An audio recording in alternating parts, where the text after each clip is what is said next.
Welcome to another episode recapping 90 Day The Single Life. Why don't we just get right into it? So sit down, buckle up, and let's go for a ride. It's a new day in Greece, and Chantel wakes up wondering if she's moving a little too fast. I mean, considering she's been single for 6 months after a 7-year-long marriage, and considering the fact that after a kiss with a rando, this happened. No! What are you crying about? Here, honey, here. Yeah, I think it's safe to say that she is. So the divorce squad is heading over to learn how to make some olive oil. And you know what? Considering the fact that these guys don't look like they could handle a minute of manual labor, they did a pretty good job.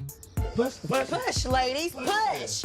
Push with the cut! Get going! Get going! It's time to go and enjoy some Greek nightlife and let Chantel's cookies be tasted. Pedro and I hadn't been intimate for an entire year. My cookies have been locked away. Bring on the men! Chantel follows her tour guide to a bar hoping to find her Mr. Right, and she's introduced to his friend, Giannis. Strong Spartan. I just haven't seen anyone yet to support these claims. Listen, these guys are fine, but I haven't seen anyone that has made me like... You know? And then Chantel goes on to tell us that Giannis is the top of her list. I'm just trying not to judge her for saying that these men are like Greek gods and Spartans. Giannis takes Chantel away for a private drink, and I will say that there was one moment where I was like, oh, that was kind of sexy. I was playing football with that. It must be really good. To be honest, yeah. And I really enjoy the confidence he had in his skill. So Chantel goes on to ask Giannis if he's ever been married. He says no, have you? And then Chantel goes on to say... That's long gone, like so far behind me. Giannis says it doesn't really bother him, and Chantel really likes that about him, and she says she wants to see where this goes. And I'm like, girl, he doesn't care because you're only going to be here for like a week. Calm down. Next up, we're going to head over to LA where Natalie is still pissed at Josh for basically abandoning her right after she got there with no job, no home, no car, no plan. Now, here's the thing. If Josh explicitly said that he would handle everything, he is doing a piss-poor job. However, the more I hear them talk, the more I think Josh said, of course I'll help you. And Natalie heard, don't you dare lift a single finger, my pretty, pretty princess. I'll handle everything for you. After icing Josh out for a little bit, Natalie returns his call and apologizes and is really happy that they're having like an adult conversation. And Josh says he's really happy to see her smiling, and if she's still up for it, he would still love to go look at places with her. Josh picks her up. Natalie kisses a random tree for luck, and they head out. Natalie is confident that being physically close to Josh will magically solve all of their problems, as if it was the distance and not their personalities clashing or their miscommunicated expectations of each other causing the issue. They reach their first apartment. It is a 1-bedroom, 1-bath, 600 square feet for $2,150 a month. Holy crap. Oh my God. I live in like a 1,000 square foot 2-bedroom, like utilities included, for like $1,600 a month. LA, why are you so expensive? The realtor goes on to say that this is on the low end. Josh goes on to ask the realtor what the qualifications are to secure a place like this. Well, they usually do background checks. They'll do check to see if you have good credit. Natalie doesn't have credit, so the realtor suggests that she get a guarantor. And Natalie looks sweetly over at Josh and says, would you be my guarantor? And Josh, like a sane person, says he's not sure, he has to think about it, and Natalie is so offended. Josh says that he needs to feel secure in the relationship before co-signing on anything.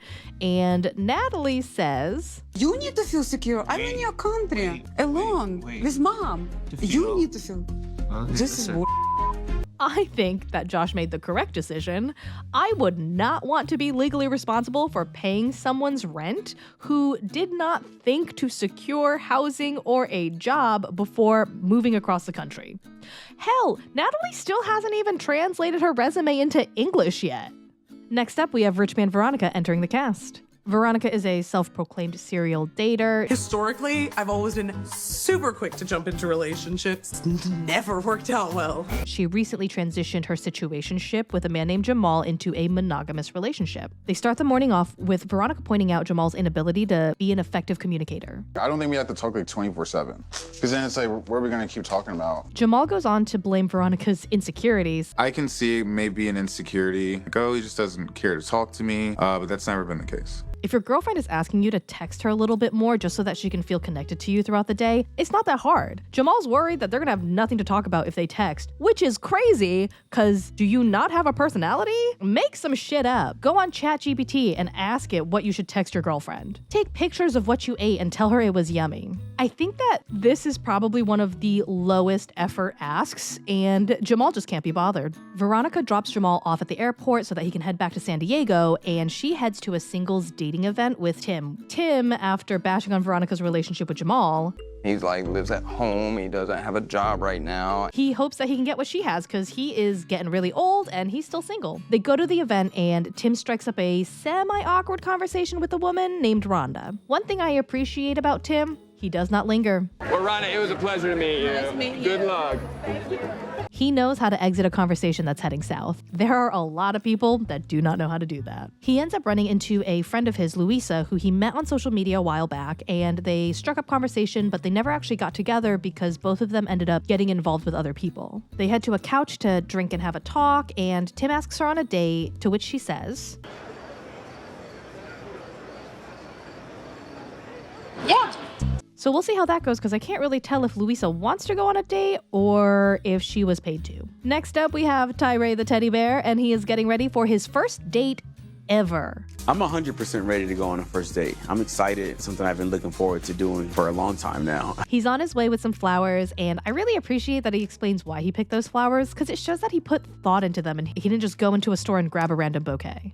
He gets to the restaurant and he waits and waits and waits.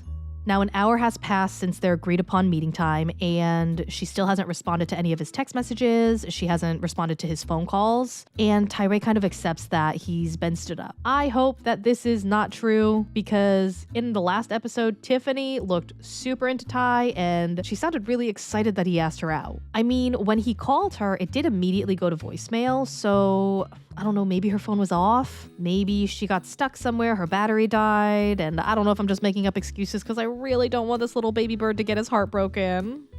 Tiffany, you got some splaining to do. Anyway, that is it for this recap. Thank you so much for coming along for the ride, and as always, thanks for not letting me ride this train wreck alone. Bye.